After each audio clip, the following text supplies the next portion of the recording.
സാധാരണ ഇങ്ങനെ സംഭവിക്കുന്നത് എപ്പോഴാണെന്ന് അറിയോ? ഈ കോളിന്റെ മറ്റേ അറ്റത്തുള്ള ആള് മേ ബി ഒരു അമ്മാവൻ വല്ലതും ആയിരിക്കുമ്പോഴാ. നേരിട്ട് കാണുക എന്ന് പറയുമ്പോ യഥാർത്ഥ രൂപം കാണിക്കണമല്ലോ, അതല്പം ടെൻഷൻ ഉണ്ടാക്കും. ഹേയ്, അതൊരു കോളേജ് സ്റ്റുഡന്റാ. ഒരു കാര്യം ചെയ്യ്, യാമ ഇപ്പൊ അയാളൊന്ന് വിളിക്കേ, നമുക്കെല്ലാരും കൂടെ അയാളൊന്ന് പരിചയപ്പെടാലോ. ഏയ്, അതൊന്നും വേണ്ട. അതെന്റെ ഒരു പേഴ്സണൽ കാര്യല്ലേ, അതിലെന്തിനാ നിങ്ങൾ ഇന്റർഫിയർ ചെയ്യുന്നത്? ഓ, ഇതങ്ങനെ ഇടപെടാനൊന്നും അല്ലെന്നേ, ജസ്റ്റ് നമുക്കൊന്ന് അറിയാൻ. ഒന്ന് വിളിക്കടോ. എന്തായാലും നമ്മുടെ ദിവസത്തിന് ഒരു രസം വെക്കട്ടെ, വിളിക്കടോ. ഓക്കെ, ഞാൻ വിളിക്കാം. പക്ഷെ അതിന്റെ പേരിൽ എന്നെ കളിയാക്കാനൊന്നും പാടില്ല. അത് ഞാൻ ഗ്യാരണ്ടി. എനിക്ക് സത്യം പറഞ്ഞാലേ ഈ റിലേഷന്റെ സ്വഭാവം എന്തെന്ന് അറിയാൻ വേണ്ടിയാ. Come on please.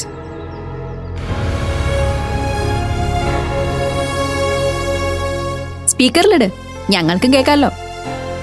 ഞാൻ ഇതുവരെ ഇങ്ങനെ ആരോടൊന്നും ഷെയർ ചെയ്തിട്ടില്ല. ഇതിപ്പോ കമല പറയുന്നോണ്ടാ.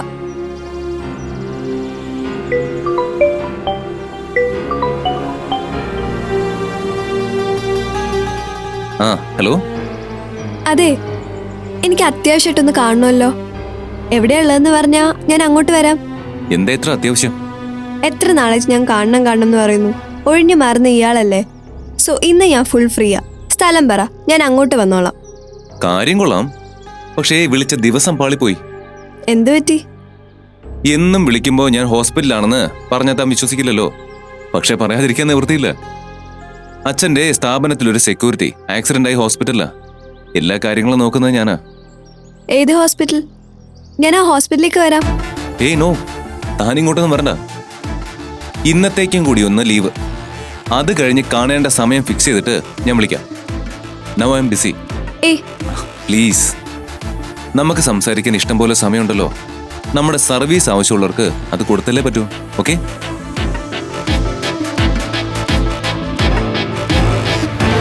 ചാരു, what do you feel? Genuine ആണെന്ന് തോന്നുന്നു. ശബ്ദം കേട്ടിട്ട് ചെറുപ്പമാണെന്നും തോന്നുന്നു. പിന്നെ യാമി അങ്ങോട്ട് ചെല്ലാന്ന് പറഞ്ഞിട്ടും താല്പര്യം കാണിക്കുന്നുമില്ല. കുഴപ്പക്കാരനാണെങ്കിൽ അങ്ങനെ ചെയ്യുമോ? എനിക്ക് നേരെ മറിച്ചാ തോന്നുന്നത്. ഇത് പ്രോബ്ലം ആണ്. അയാൾ യാമയെ ചീറ്റ് ചെയ്യുക. വെറുതെ ഇരിക്കുക കമല. ഐ എം ഷുവർ ഇക്കാലത്തൊന്നും ഇങ്ങനത്തെ ദിവ്യ പ്രണയങ്ങളൊന്നും ഇല്ലടോ. അങ്ങനെ ഒരാൾ ചെയ്യുന്നുണ്ടെങ്കിൽ അയാളുടെ ഇന്റൻഷൻ വേറെയാ. So what? ഞാൻ ആദ്യമേ പറഞ്ഞു, ഇതെന്റെ പേഴ്സണൽ പ്രശ്നമാണ്. ഇതിൽ എനിക്ക് ആരുടെ അഭിപ്രായങ്ങളുടെ ആവശ്യമില്ല. Kamala, then leave it. Okay, നമ്മളത് വിട്ടു. യാമി നേരത്തെ പറഞ്ഞൊരു കാര്യമുണ്ടല്ലോ, ഞങ്ങൾ പുറലോകം കുറെ കണ്ടിട്ടുണ്ട്, യാമി കുറച്ചേ കണ്ടുള്ളൂ എന്ന്. അതിന്റെ ഒരു കുറവ് ഈ കാര്യത്തിലുണ്ട്. എപ്പോഴെങ്കിലും ഈ കാര്യം താൻ നേരിട്ട് അറിയുമല്ലോ. അന്ന് ഒളിച്ചു വെക്കാതെ എന്നോട് പറയണം. എനിക്കെന്തോ ഒരു പ്രോബ്ലം നടക്കുന്നുണ്ട്. ഇനി ഈ കാര്യത്തിലൊരു സംസാരം വേണ്ട. നമുക്ക് എവിടെയെങ്കിലും പോകാനുണ്ടെങ്കിൽ പോവാം. ഓക്കെ ഡിയർ, നമ്മളിറങ്ങേണ്ട ഉദ്ദേശമൊന്നും അല്ലല്ലോ. നമുക്ക് പോയേക്കാം.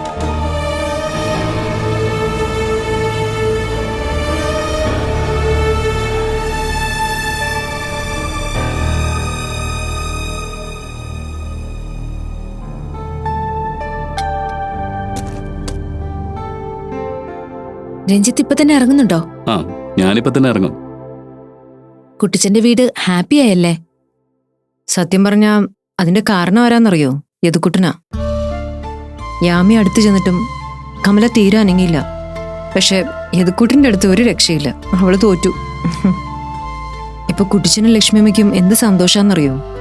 നന്നായിടോ, താൻ പറയുന്നത് കേട്ടപ്പോ എനിക്ക് നല്ല പേടിയുണ്ടായിരുന്നു ആ കുട്ടിയുടെ കാര്യത്തില്. അതങ്ങ് അവസാനിച്ചല്ലോ.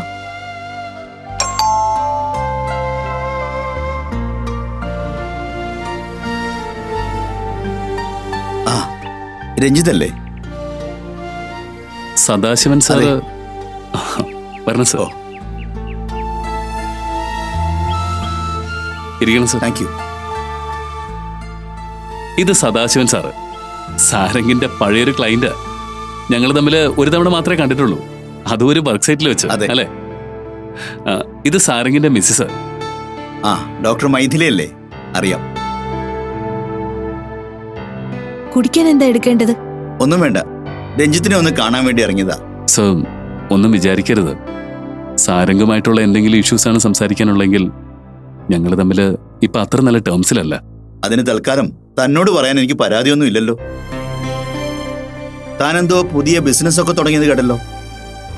ചെറിയ തോതില് ഈ വീടൊക്കെ വെച്ച് കൊടുക്കുന്നുണ്ട്. നമ്മൾ കൂട്ടിയാൽ അതല്ലേ കൂടൂ സർ. ഈ വീട് വെച്ച് കൊടുക്കുന്ന ആള് അത്ര സിമ്പിളായിട്ട് സംസാരിക്കേണ്ട കാര്യമൊന്നുമില്ല. ഈ പലതുള്ളി പെരുവെള്ളം എന്ന് പറയുന്നത് പോലെ ചെറിയ ചെറിയ വീടുകൾ വെച്ച് കോടിക്കണക്കിന് രൂപ ഉണ്ടാക്കിയവര് ഒരുപാടുണ്ട്. ഞാൻ വന്ന കാര്യം അങ്ങ് പറഞ്ഞേക്കാം. നമ്മുടെ മുനിസിപ്പൽ സ്റ്റേഡിയം ഇല്ലേ, അതിന്റെ തൊട്ടടുത്ത് എന്റെ ഒരു 2.5 ഏക്കർ വസ്തു കിടപ്പുണ്ട്.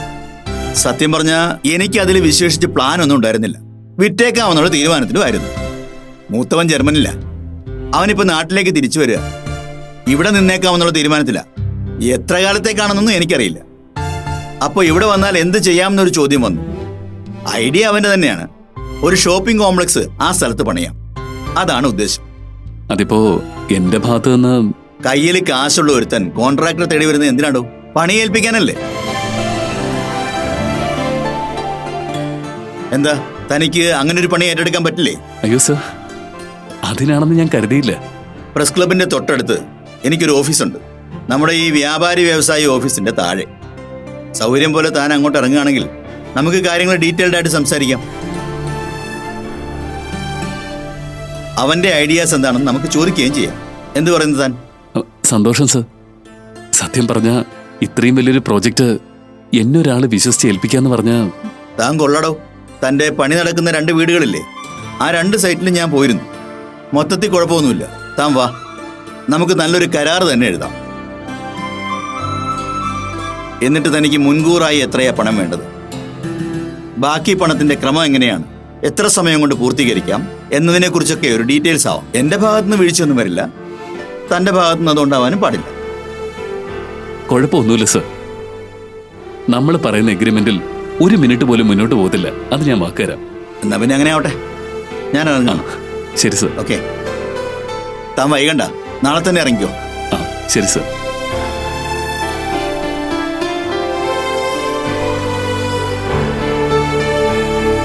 രഞ്ജിത്ത് കോൾ അടിച്ചല്ലോ. ഒരു ഷോപ്പിംഗ് കോംപ്ലക്സിന്റെ വർക്ക് എന്നൊക്കെ പറഞ്ഞാൽ വലിയ സംഭവമല്ലേ? പിന്നെ ചോദിക്കാനുണ്ടോ അനാമിക? നമ്മൾ രക്ഷപ്പെട്ട് തുടങ്ങി തോന്നുന്നുണ്ട് കേട്ടോ. ഇതൊരു ലോട്ടറി തന്നെയാ. മൈഥിലി, എനിക്ക് വരുന്ന ഓരോ ഭാഗ്യത്തിന്റെയും പുറകിൽ താനുണ്ട്. ഇതിപ്പോ കണ്ടോ, അദ്ദേഹം ഇവിടെ ഒന്ന് കയറിയപ്പോ തന്റെ സാന്നിധ്യം ഇവിടെ ഉണ്ടായത്. പറഞ്ഞു പറഞ്ഞ് ഞാൻ ദൈവത്തിന്റെ പ്രതിരൂപന്നൊക്കെ പറഞ്ഞു കളയോ? എനിക്ക് പേടിയാണേ. അപ്പൊ ഇനി മുതൽ രഞ്ജിത്തിന് ഒന്നിനും പ്രതീക്ഷിക്കണ്ട. ഫുൾ ടൈം ജോലി. വരട്ടടോ, പണിയെടുക്കാൻ പറ്റുന്ന കാലത്ത് പണിയെടുക്കണം. എന്നിട്ട് വിശ്രമിക്കാൻ തോന്നുന്ന സമയത്ത് വിശ്രമിക്കണം. അല്ലേ മൈഥിലി? അത് ഞാൻ സമ്മതിച്ചു.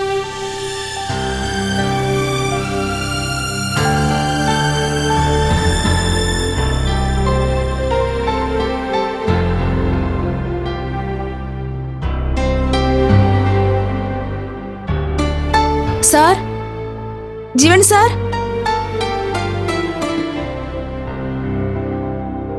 തന്നെ കൊണ്ടിപ്പോ വല്ലാത്ത ശല്യാണല്ലോടോ. എന്റെ സ്വസ്ഥതയാ തന്റെ വരവിലൂടെ നഷ്ടപ്പെടുന്നത്. സോറി സാർ, എങ്കിൽ ഞാൻ പൊക്കോളാം. അതല്ലോടോ പറഞ്ഞത്. കുറച്ച് ദിവസങ്ങൾക്ക് ശേഷമാ ഞാൻ അടുക്കളയിലോട്ട് കയറിയത്. താൻ വന്നാ ഞാൻ എന്തെങ്കിലും സംസാരിക്കണമല്ലോ, കുറച്ചു നേരമെങ്കിലും. അതാ പറഞ്ഞത്. സർ പ്ലീസ്, ഞാൻ കഴിഞ്ഞ ദിവസം ഇവിടെ വന്നത് തന്നെ എന്തെങ്കിലും ഒരു സഹായം സാറിന് ചെയ്യണമെന്ന് കരുതിയിട്ടാ. ഇതെന്താ ഗുരുകുലവാ? ശിഷ്യന്മാരെ കൊണ്ട് പണിയെടുപ്പിക്കാൻ? അതൊന്നും വേണ്ട സർ പ്ലീസ്. വേറൊന്നുമില്ലെങ്കിലും ഒരു കട്ടൻ ചായയെങ്കിലും ഞാൻ സാറിന് ഇട്ട് തന്നോട്ടെ. ബാധ്യതയാണ്, എന്നാലും നടക്കട്ടെ.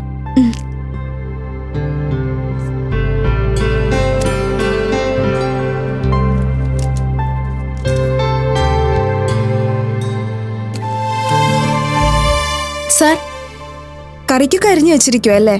ഞാൻ അതുകൂടെ ചെയ്തോട്ടെ. പണ്ടൊരിക്കൽ അറബി ഒട്ടകത്തിന് സ്ഥലം കൊടുത്ത കഥ അറിയാലോ. ആദ്യം ഒന്ന് തല വയ്ക്കാൻ ഒരിടം കൊടുത്തു. പിന്നെ പിന്നെ പതിയെ പതിയെ ഒട്ടകം അകത്ത് കയറി, അറബി പുറത്തും. ഞാൻ കേട്ടിട്ടുണ്ട്. ആ കഥ എന്തായാലും പുതിയ രൂപത്തിൽ എഴുതാൻ എനിക്ക് താല്പര്യമില്ല. കട്ടൻ ചായ മാത്രം മതി.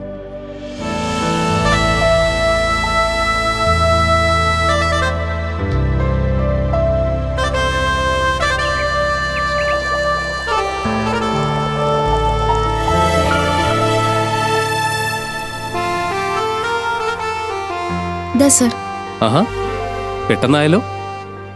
ഗ്യാസിന്റെ മിടുക്ക്, അല്ലാതെ ഞാനെന്ത് ചെയ്യാരാ?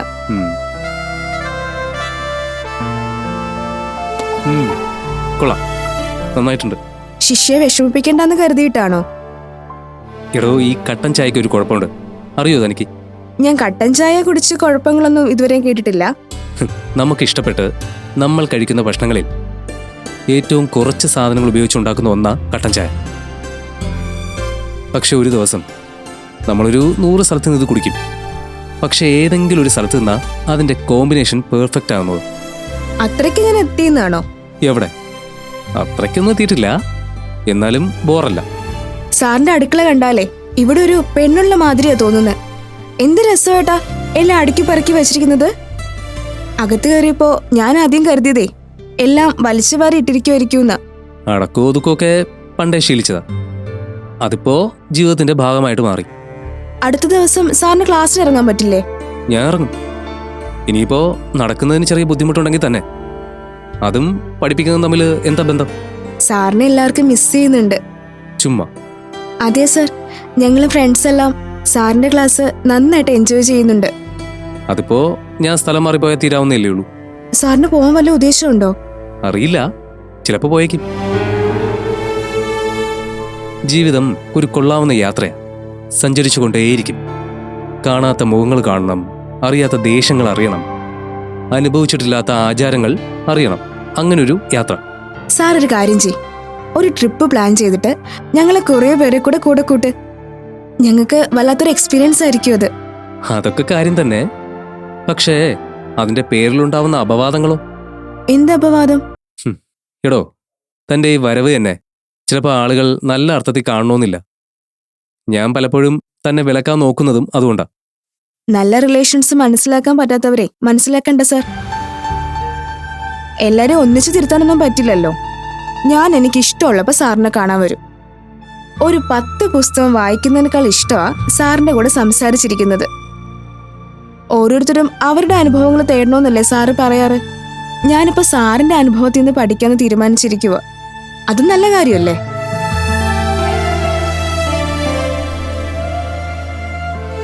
സത്യം പറഞ്ഞ ചെറിയൊരു കുരുക്കിലാണ് അകപ്പെട്ടിരിക്കുന്നതെന്ന് പറയാം. കുഞ്ഞുങ്ങൾ ഉണ്ടാകില്ലെന്ന സങ്കടം മറികടക്കാനാ സ്നേഹ ഓർഫനേജിലെ കുഞ്ഞുങ്ങളുടെ അടുത്ത് പോയി തുടങ്ങിയത്. പക്ഷേ അതിപ്പോ വലിയൊരു പ്രശ്നമായി. ആ കുട്ടിയോട് അവൾക്ക് എന്തെങ്കിലും അട്രാക്ഷൻ തോന്നിയിട്ടുണ്ടാവും. അതിപ്പോ അത്ര കാര്യമാക്കണ്ടല്ലോ ഫാദർ. മോളെ, ഓർഫനേജിലെ കുഞ്ഞുങ്ങളെ കൈകാര്യം ചെയ്യാന്ന് പറഞ്ഞാൽ അതൊരുപാട് ബുദ്ധിമുട്ടുള്ള കാര്യമാണ്. ഒരുപാട് ഇല്ലായ്മകളുള്ള കുഞ്ഞുങ്ങളാ. അപ്പൊ എന്ത് കാര്യം ചെയ്യുമ്പോഴും അതിനൊരു തുല്യത വേണം. ഞങ്ങൾ അതിന്റെ നടത്തിപ്പുകാര് അത്തരം കാര്യങ്ങളൊക്കെ ശ്രദ്ധിക്കാറുണ്ട്. കുഞ്ഞുങ്ങൾക്ക് ആരെങ്കിലും കുറച്ച് ഡ്രസ്സ് കൊണ്ടുവരിക, ഭക്ഷണം കൊണ്ടുവരിക, അങ്ങനെ ചെയ്യുമ്പോൾ അത് ആർക്കൊക്കെ എങ്ങനെയൊക്കെ വീതിക്കണമെന്ന് ഞങ്ങള് മഠത്തിന്റെ ചുമതലയുള്ളവർ തീരുമാനിക്കും. ഇതിപ്പോ സ്നേഹ അവിടെ പോകുമ്പോൾ ട്രീസ എന്ന കുഞ്ഞിന് മാത്രം പരിഗണന കൊടുക്കുന്നു. വീട്ടിൽ നിന്ന് ഉടുപ്പുകളായിട്ടും ഭക്ഷണങ്ങളുമായിട്ടും ഒക്കെ കൊടുക്കുന്നു. അല്ല, മറ്റു കുട്ടികൾക്ക് അത് ചെയ്യുന്നില്ല എന്നൊന്നും അല്ല ഞാൻ പറഞ്ഞത്. എന്നാലും കുട്ടികൾക്കിടയിൽ അതൊരു വേർതിരിവാകും. അതിന് സ്നേഹ കാരണമാകും. കാര്യം ശരിയാ ഫാദർ. ഫാദർ പറഞ്ഞത് എനിക്ക് മനസ്സിലാവുന്നുണ്ട്. പക്ഷെ അവളവിടെ പോകുന്നത് വിലക്കുന്നത് കുറച്ച് ക്രൂരതയല്ലേ? അതല്ലാതെ പിന്നെ ഇതിന് വേറെന്താ മാർഗമുള്ളത്? സത്യം പറഞ്ഞാൽ ഞാനിപ്പോ മൈഥിലിയുടെ അടുത്ത് വന്നത് ഒരു സഹായം ചോദിച്ചാണ്. മൈഥിലിയുടെ വാക്കുകൾക്ക് മറ്റാരേക്കാളും ഒരു പരിഗണന സ്നേഹ നൽകാറുണ്ട്. അനാഥാലയത്തിലെ കാര്യം അവിടെ നിൽക്കട്ടെ, വേറെ എന്തെങ്കിലും ഒരു കാര്യത്തിന് സ്നേഹയെ ഒന്ന് എൻഗേജ് ആക്കണം. അതിപ്പോ എന്താ ചെയ്യാന്നുള്ളതാ.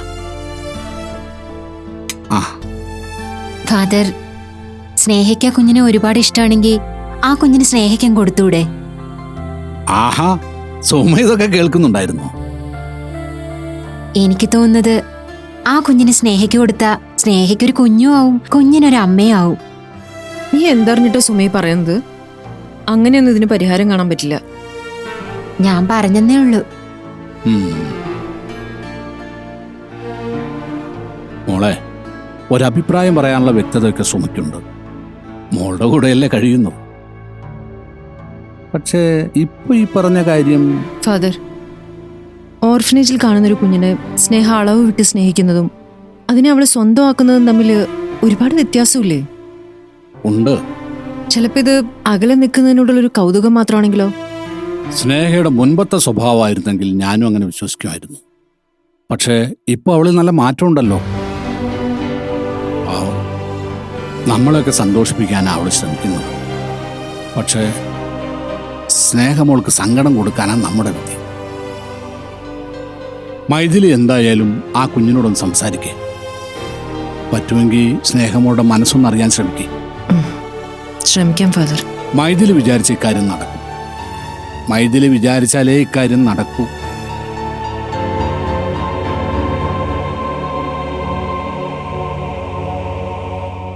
Good morning sir. ആ ഗുഡ് മോർണിംഗ്. എന്താണ്? ആ അല്ല, സാറിനെന്തോ ആക്സിഡന്റ് പറ്റിയെന്ന് അറിഞ്ഞു.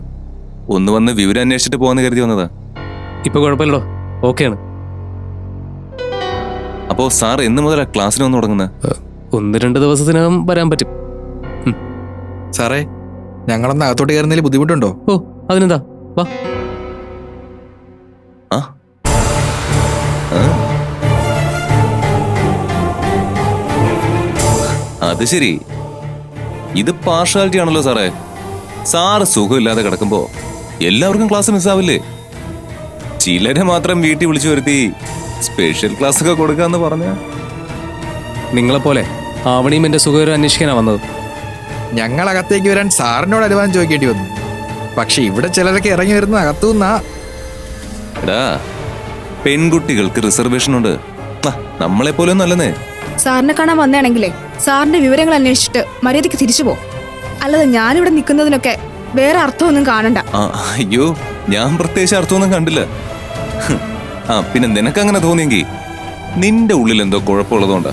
രാഹുൽ, അന്വേഷിച്ചു വന്നതിനും വിവരങ്ങൾ അന്വേഷിച്ചതിനും thanks. Now you can go. ഞങ്ങൾ വന്നത് ശല്യായോ സാറേ?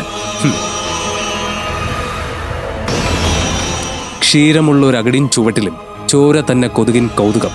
അങ്ങനൊരു കവിതാശകലം കേട്ടിട്ടുണ്ടോ? എത്ര നന്മയുള്ള കാര്യത്തിനിടയിലും ഒരു വൃത്തികേട് കണ്ടുപിടിക്കുക എന്നുള്ളത് ചില ദുഷിച്ച മനസ്സുകളുടെ ശീലമാണ്.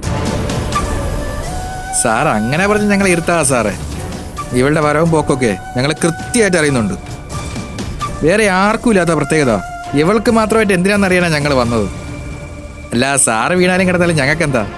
രാഹുൽ, എന്നെ അപമാനിക്കുന്നതേ തനിക്കൊരു ശീലമായിരിക്കും. പക്ഷെ സാറിനെ അപമാനിക്കാൻ ഞാൻ സമ്മതിക്കില്ല. വേണ്ട, ഞങ്ങൾ പോവാ. പക്ഷെ കോളേജിലേക്ക് വരുമ്പോ ഇതൊക്കെ ഫേസ് ചെയ്യാൻ തയ്യാറായിട്ട് വന്നാ മതി. അവിടെ ഇട്ട് നാറ്റിക്കും നിന്നെ. കൂടുതലൊന്നും പറയേണ്ട കാര്യമില്ല. നിന്നെ ഇവിടെ വെച്ച് കണ്ട കാര്യം മാത്രം ക്യാമ്പസ് ചെന്നൊന്ന് പറഞ്ഞാൽ മതി. ഭീഷണി കഴിഞ്ഞെങ്കിൽ നിങ്ങൾക്ക് പോവാം. ശരി സാറേ, ഞങ്ങൾ ഇടയ്ക്കിടയ്ക്ക് ഇറങ്ങാം. അല്ല, പഠിക്കുന്ന കാര്യത്തിൽ വല്ല സംശയം ഉണ്ടെങ്കിലേ ആ ഒരു വകയിലല്ലേ ഇവള് വരുന്നത്. വാടാ.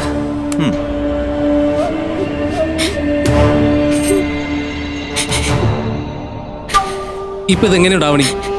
ഇത് ഞാൻ മുമ്പേ പറഞ്ഞല്ലേ. അവന്മാർ ഇവിടെ വരുമെന്ന് ഞാൻ ഒരിക്കലും കരുതിയില്ല സാർ. എന്നെ ഇതിന്റെ പേരിൽ അവന്മാർ നാണം കെടുത്താനൊന്നും പോകുന്നില്ല. അഥവാ അങ്ങനെ ചെയ്താലും അവരെ പേഴ്സണലായിട്ട് കൈകാര്യം ചെയ്യാനും എനിക്കറിയാം. പ്രശ്നം തന്റെ കാര്യത്തില. ഇപ്പൊ കണ്ടോ തനിക്ക് കരയേണ്ടി വന്നത്. സങ്കടം വന്ന പിന്നെ എന്ത് ചെയ്യാനാ? ഇവന്മാരൊക്കെ എന്താ ചെയ്യേണ്ടത് സാർ? പിന്നാലെ നടന്ന് ദ്രോഹിക്കുക. താൻ പോവാൻ നോക്ക്. ഇനി വരാതിരിക്കാൻ ശ്രമിക്കുക.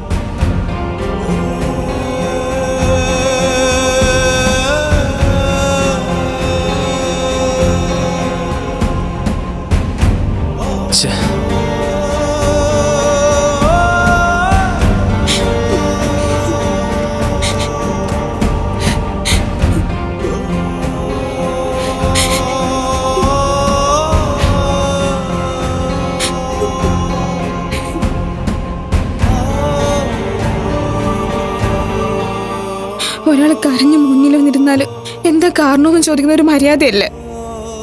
ഈ നാട്ടിലുള്ള മൊത്തം ധൈര്യവും കെട്ടിവലിച്ചു കൊണ്ട് പോയതല്ലേ നീ? പിന്നെതിനെ കരയുന്ന? അവിടെ എന്താ ഉണ്ടായെന്നറിയോ? എന്താ? ഞാൻ ജീവൻ സാറിന്റെ വീട്ടിൽ നിൽക്കുമ്പോ ആ രാഹുലും അവന്റെ ഫ്രണ്ടും കൂടെ അങ്ങോട്ട് വന്നു. സാറിന്റെ വിശേഷങ്ങൾ അന്വേഷിക്കാനാണെന്ന് പറഞ്ഞാ വന്നെ. എന്നിട്ട് അവൻ വായി തോന്നിയതൊക്കെ വിളിച്ചു പറഞ്ഞു. ഞാൻ അവിടെ സാറിന്റെ അടുത്ത് ചെന്നത് അവന് തീരെ പിടിച്ചിട്ടില്ല. അവിടെ ചെന്ന് നിന്ന എല്ലാ കാര്യങ്ങളും നിനക്ക് ഓർമ്മയുണ്ടോ? പിന്നല്ലാതെ. ഇവിടുന്ന് പോകുമ്പോ ഞാൻ പറഞ്ഞ കാര്യങ്ങൾ ഓർമ്മയുണ്ടോ? പോകണ്ടെന്ന് ഞാൻ പറഞ്ഞപ്പോ നിനക്ക് എന്താ മനസ്സിൽ തോന്നിയത്? ഒരു പുരോഗമനവും ഇല്ലാത്തവളെന്ന് അല്ലേ? ഇപ്പോഴത്തെ രീതിയിൽ ചിന്തിക്കാൻ അറിയാത്തവളെന്ന്. എടി, നീ എത്ര നല്ല മനസ്സോടെ അവിടെ പോയാലും ആക്ഷേപിക്കാനുള്ള ഒരാൾക്ക് അത് വളരെ സിമ്പിളാ. അതല്ലേ ഇപ്പൊ അവൻ ചെയ്തത്? എന്നിട്ട് കരഞ്ഞുകൊണ്ട് എന്റെ മുൻപിലേക്ക് തന്നെ കയറി വരാൻ നാണില്ലേടി നിനക്ക്? ഞാൻ എന്തിനാ കാണിക്കുന്നേ? എന്റെ വീടല്ലേ. നിന്റെ വീട് തന്നെ. എന്നാൽ എന്റെ മുൻപിൽ നാണം കെടുന്നെങ്കിലും നീ ആലോചിക്കണ്ടേ? എനിക്കൊരു നാണവുമില്ല. എന്നാ കണ്ണു തുടക്കി. ഞാൻ ഫുഡ് ഉണ്ടാക്കി വെച്ചിട്ടുണ്ട്, പോയി എടുത്ത് കഴിക്കേ. എനിക്ക് വേണ്ട. ഞാനൊരു കാര്യം പറയാം. ആവശ്യമില്ലാത്ത കാര്യത്തിന് ഇറങ്ങി പുറപ്പെട്ട് അവിടെ എന്തെങ്കിലും കുഴപ്പമുണ്ടാക്കിയിട്ട് ഇവിടെ വന്ന് സങ്കടവും ദേഷ്യം കാണിച്ചാലുണ്ടല്ലോ, എന്റെ സ്വഭാവം മാറാൻ പോകുന്നത് അപ്പോഴാ. ഞാനവിടെ ചെന്നപ്പോ തന്നെ ജീവൻ സാറ് പറഞ്ഞതാ ഞാൻ അവിടെ ചെല്ലുന്നത് ശരിയല്ല എന്ന്, ഇനി അത് ആവർത്തിക്കാൻ പാടില്ല എന്ന്. അതിന്റെ അർത്ഥം എന്താണെന്ന് അറിയോ? അങ്ങേർക്ക് ഇത്തിരി വിവരം ഉണ്ടെന്നാ. ഞാൻ ഇനി അങ്ങോട്ട് പോകുന്നില്ല. സന്തോഷം. ചേച്ചി തന്നെ പറയും. ഇല്ലടി, ഞാൻ നിന്നോട് ഇപ്പൊ തന്നെ പുറപ്പെടാൻ പറയാം. എന്നിട്ട് നിനക്ക് സൗകര്യമുള്ള സ്ഥലങ്ങളിലൊക്കെ പോയിട്ട് ഇഷ്ടമുള്ളപ്പോ തിരിച്ചു വന്നാ മതി. ഹാപ്പി ആവും.